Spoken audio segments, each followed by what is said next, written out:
Welcome to Token Topics. We're going to dive into the world of Stellar. We're going to learn more about Sorbonne smart contract technology, and we're going to see what Cakewalk is all about. Also, there's some major news about large banks collaborating with SWIFT and major players around the world preparing for CBDC interconnected network for cross-border transactions. So that's great news for technologies working on CBDC solutions such as Stellar. Also, we're going to hear from D'CENT on a few different topics from a recent CoinDesk podcast, so you're definitely not going to want to miss that. So if you're a Stellar fan, do please hit the like, share, subscribe so you can stay up to date with fresh content. And I'm not paid for or sponsored by Stellar. Let's go ahead and dive in. Are you wanting to dive into the world of blockchain technology and cryptocurrencies but don't know where to start? Look no further. Crypto Wealth Academy is an incredible educational course. Experience a complete and comprehensive education in the world of cryptocurrency with Crypto Wealth Academy's premier course. There's over 60 training videos. You'll learn everything there is to know about blockchain and crypto and NFTs from the basic to advanced topics. This course provides a simple and straightforward way to understand crypto, enabling you to buy, sell, trade top cryptocurrencies, and join the 1% of people who truly comprehend this revolutionary technology. You'll learn everything from creating your own NFTs to creating your own blockchain project, but there's also beginner levels from opening up a Coinbase account, for example, creating a wallet, how to use a centralized exchange, how to use a decentralized exchange. You'll learn blockchain infrastructure, terminology, and much more. David H. is the course instructor. David is an investor and entrepreneur. His goal has always been to innovate and create and help others achieve abundance and freedom. This course could be your fastest way to financial freedom, as it's designed to teach you how to invest in the best asset class that ever existed, cryptocurrency. David's goal is to share this information in an easy to understand course so anybody can learn and thrive with NFTs and cryptocurrency.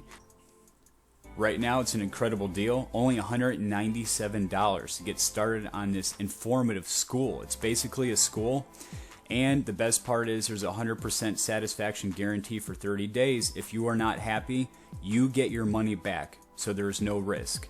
Enjoy. The link is in the description. SWIFT announced that they are done with their second phase of collaborative experiments with 38 global institutions. So SWIFT sets industry up for seamless introduction of CBDCs for cross-border transactions as interlinking solutions find more use cases.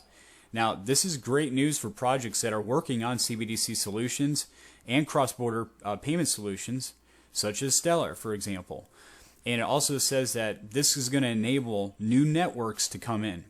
So collaborative experiments with 38 global institutions demonstrate new use cases for SWIFT solution across digital trade, securities, and foreign exchange. So SWIFT solution could enable financial institutions to easily incorporate CBDCs and other digital assets into common business practices. Connector can interlink multiple networks and could lead to automated trade flows and unlock growth in tokenization.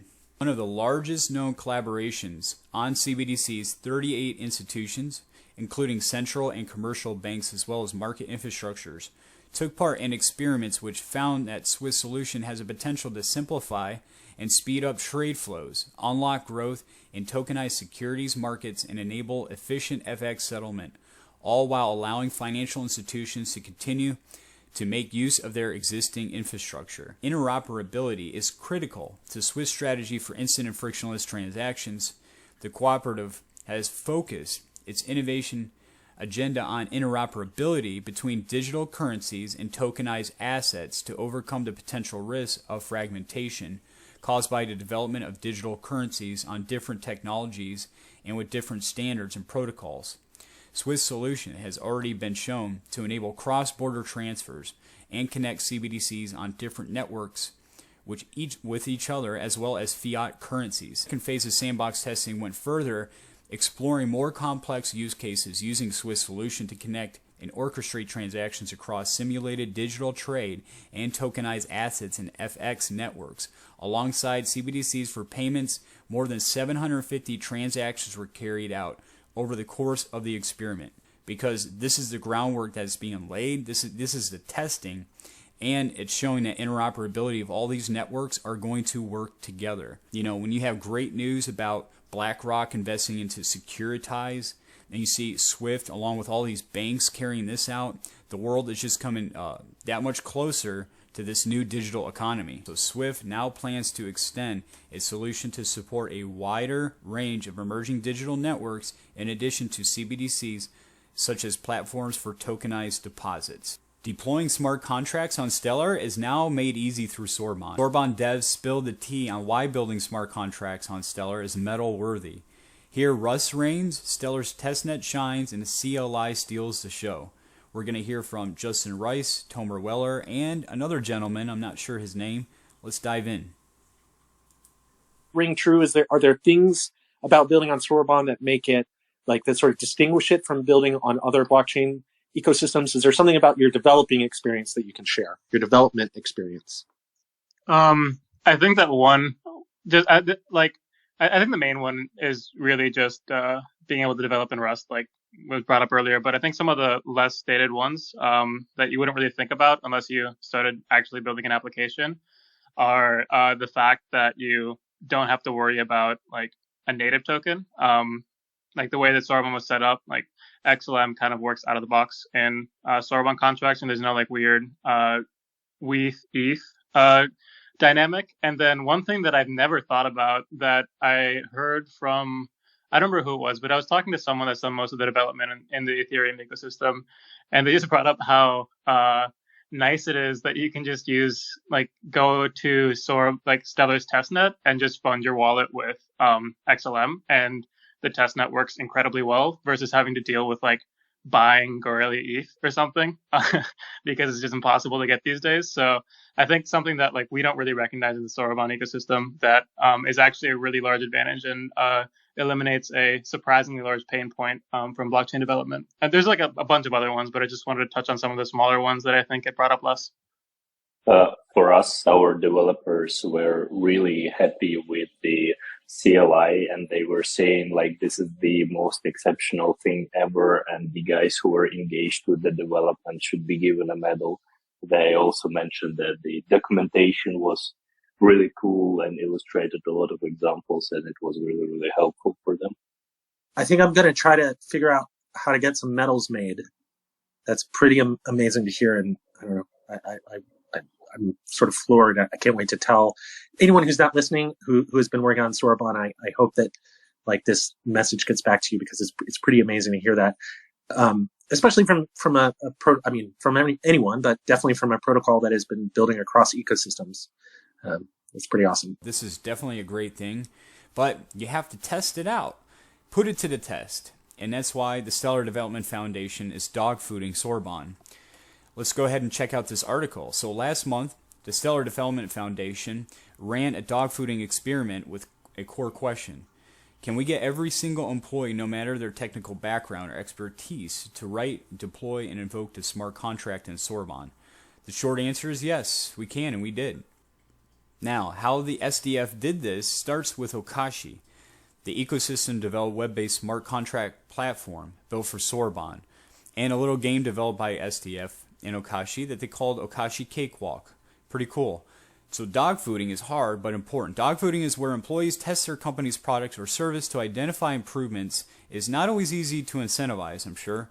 For those that built a given product, like some of the SDF engineers who've helped build Sorbonne, it can be hard to find a way to get enough distance to step into the role of the user. For those that didn't, add in a learning curve of writing code in Rust, understanding the core concepts of smart contracts, not to mention the error parsing and troubleshooting often required of any development, and the challenge increases, especially if the dogfooders don't write code in their daily work. What are the goals of the Cakewalk? So the Okashi Cakewalk sought to achieve all of the following. 1, to establish a smart contract mental model for anyone to follow, including the absolute beginner. 2, to walk through a hands-on exercise in applying that mental model using Sorbonne. 3, to increase the Stellar Development Foundation's familiarity with Okashi as a beginner-friendly platform for Sorbonne development. And 4, to provide feedback to the Okashi team about the developer experience. And of course, the Cakewalk was also designed as a game to build excitement and community with a bit of light compensation and a specific use case that relied on players' creativity and ingenuity, minting an NFT artwork drawn in a 5x5 grid using only ASCII characters. Now I leave you with this recent podcast from CoinDesk where they interviewed Danielle Dixon. She talks about a wide range of different topics such as infrastructure, interoperability. She also compares the current state of crypto with the early days of the internet. She also talks about the expansion in Africa and more. And focus so much at the Stellar Development Foundation and frankly Stellar itself and those building on Stellar on uses and like real uses. Like we're not about like the arbitrage. We're not about like, hey, come over here and make a ton of money. It's like, let's really use this technology for the outcomes that we want. And so it's kind of hard because sometimes those voices are the ones that are not picked up by the media or picked up by regulators or, you know, it really is the hype factor around it. But I just have to say that, like, I don't know that it's that different from my early days in the web. And I think that, so maybe I don't get as jaded by it as maybe I would have historically because I've seen this movie before, just at a different time. And I've seen the process by which these things come together. And while frustrating, the end result is always like what I try to focus on, right? Yep. Well, that's a very healthy attitude to be outcome oriented and also to know that you're part of kind of the reason that the conversation does not always wind up in sort of the same tired loop over and over and over again, right? Which is never go up, never go down, never go up, never go down, right? And I think one thing I observed over the course of the bear market that I think it's safe to say we are, who can say, but we up and down in, maybe in, maybe not. Who knows, right? That roller coaster continues to ride. But, one of the best things about that kind of environment is A, a lot of tourists exit, and B, a lot of really hard stuff gets built. And I know you have an announcement coming up. By the time we release this show, that announcement will be out. So maybe you want to talk a little bit about just how hard it is to build this technology. Because I think people don't really get it. It's hard. It takes time. Well, I think it's hard to build this technology right. And what I mean by right means that we build for sort of agnostically build a tech stack that can be leveraged by anyone to do whatever they feel is important to them and to the local group. So tomorrow, which is, I think it's March 19th, if I'm right, we are moving Sorbonne, which is the smart contract platform on Stellar, into phase 2. And what that means is that many of the restrictions that we're trying to make sure that we were testing everything was getting into the smart contract implementation. There are about 260 contracts on Sorbonne right now, but tomorrow there'll be a lot more room for lots more transactions, which will bring a lot more players to it. And so it's so exciting to be able to get here. And I think about it, and I think that, we started 10 years ago. We're actually celebrating our 10-year anniversary of the Stellar Network this year. And yet we're just putting smart contract implementation into the network. There are lots of reasons for that. Many things that you could do on Stellar before you didn't really need the smart contract implementation, but the programmability of Sorbonne is amazing. And people always say, like, Apple doesn't always get to put the products into the market first, but they're the best products. So, hey, come on, maybe we're there and we're going to be the best smart contract platform. But to see this evolution and really trying to solve different problems that we see like state bloat that are out there in other ecosystems, and to do them uniquely on Stellar, and to build with we're building with Rust and WASM, so known ecosystem, so didn't create a new language for it. It's pretty exciting to see it happen. So I'm really happy for tomorrow to sort of take over and for the smart contract implementation to hopefully blow up and become interesting. But I'll just say, like, why is that important for us? One of the things that we've always focused on are these like uses that really get to problems. And so we do try to focus on the outcome piece. Like, what is it that you're trying to solve for? Don't think about the tech stack as much as the solution that is getting you to the end result that you want.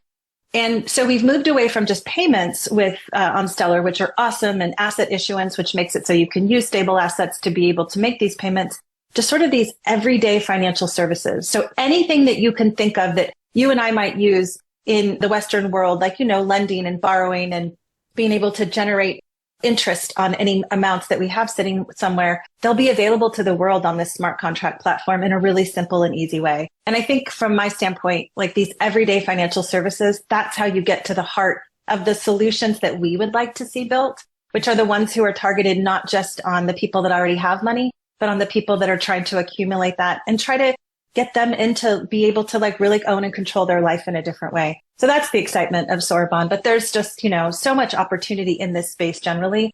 And I would love for us to focus more on those things than on the crazy. I'm like, but what we're doing is so foundational that we've barely been around at all. We're just at the beginning of this. And to the point you just made, smart contracts, this kind of core technology, now is going to be released out into the world in this way that makes a lot more scale possible, which is extremely exciting. Yeah. Again, it takes the time it takes, right, to get these things done correctly, to get them done securely, to get them done in a way that's going to make sense to developers and new folks who want to build on. But I think that's right. And I also think it's so funny because when I used to be, you mentioned earlier when I was at Mozilla and I was the COO there and really focusing on the web and really focusing on growing the web, and not just for Mozilla's products, but for all products that can be available out there, and trying to fight hard against the incumbents who were going to really try to own all the content on the web and create the walled gardens, and really focusing on this openness. And one of the things that I used to always do when I would talk about the space and in my keynotes or presentations that I would give is I would literally look at the number of days that the web had been around. Mm-hmm. And I would think about that from the standpoint of, look, we're barely at the crawling stage. We're barely at the walking stage. I think that by the time I sort of came over onto this side, we were kind of at maybe hitting our teenage years on the website. Yeah. And we're still got so much to learn over there, not about the tech stack, but how to use the tech stack. Like internet technology and those foundations are there for the world to use. But really, we've messed up a lot on the content side of the web. And I wanted to really bring those learnings over here so we don't see the same mistakes made where we see a winner-take-all market or a 5 winner-take-all market. You want to see interoperability, all these kinds of openness and all these kinds of things come together. And so when I think about when I used to look at the number of days the web had been around, we have to do that kind of application here. Yes, we've been around for 10 years, which is kind of remarkable in this space, but the technology has evolved, but so have those who are building on top of it. And so has the acceptance of the regulators in different spaces. And one of the things I think is different and even more challenging, and which creates the frustration that we spoke about, is the fact that web technologies didn't have a secondary market. So there wasn't this focus on this thing that could blow up and make people really rich or make people lose a lot of money. So people focused on the outcomes of the technology. So what is this amazing website that someone could build? That's not been the case here. A lot of times we focus on the things that are the secondary market, which is an opportunity for some, but also creates a lot of misfocus for this industry. And so that means that the tech stack hasn't been built on as much as we'd like to see to solve the problems that we want to see. But I think the bear market has us heading there. And so we see the people who can withstand that market really create some awesomeness. And that's where I think we have to continue to focus on the youth of our industry, the opportunity in our industry, and that building for outcomes is really what we should be focused on. Pointed a finger. I'm curious how you feel at this moment about kind of the lack of regulatory clarity that is talked about with such frequency. Well, I think again, I spent years advocating for regulation that maintained openness in the web and made the internet a right and not a privilege, and spent so much time really trying to get to the ground layer of that tech stack that we have over there. And so I feel sometimes frustrated by the fact that, again, that secondary market and the opportunities and the challenges there created a regulatory environment which is almost hostile sometimes to our work. And it also, we can't ignore the fact that where this industry started, which, by the way, I don't have an opinion on whether it was right or wrong, but when you talk about the Bitcoin maxis and folks who think about that, they think that this is going to disrupt and eliminate the need for traditional financial infrastructure, which actually might work someday. But the truth of the matter is, right now, we need traditional financial infrastructure and that interoperability layer with traditional financial infrastructure. And I think together we make it all better. And so where we are today in the evolution of things is that this tech stack in combination is amazing. And, SBF and that whole craziness with FTX didn't help us. I think it really, and Terraform Labs and all of those things that hurt us. And so we're in an environment, particularly domestically in the US, where we have to work harder.